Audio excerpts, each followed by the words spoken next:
Advanced Health is involved with several population health initiatives. One of them is South Coast Together, which is a collective of people from Coos and Curry counties who are trained in the Understanding ACEs curriculum and are presenters in that curriculum. And they do community presentations on the impacts of toxic stress during childhood and opportunities that communities have to build resilience. Another initiative is the Prescription Drug Overdose Prevention Project. And this project's focused on building community capacity to respond to opioid harms and prevent opioid overdoses. So integrated behavioral health is really about treating the whole person. The reality is that most patients who come in to see their primary care providers are challenged by various conditions that involve behavioral decisions. And so the mind and body works together. We're no longer in the belief that those are separate things. So patients become really comfortable with their primary medical home and they develop a lot of trust with their providers, whereas there continues to be quite a bit of stigma with mental health issues. Not everyone is either interested or able to walk into a therapist's office and be able to sit down with someone an hour a week, every week, and dedicate that kind of time or energy or money.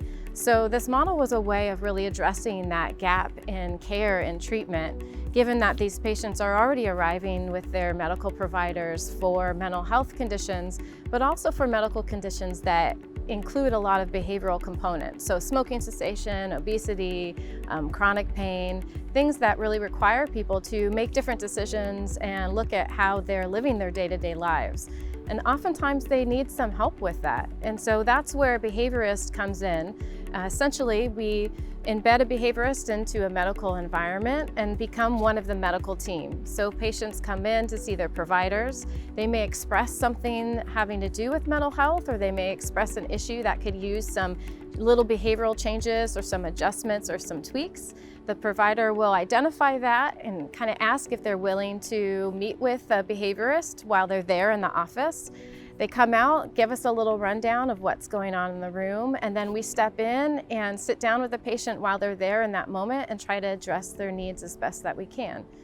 At the end of the day, integrated behavioral health is really about caring for the whole person. It's a holistic approach where we build a team in order to meet the needs for the patients in that moment. It helps create access to the kind of care a patient needs and also ultimately saves the healthcare system money in the long run.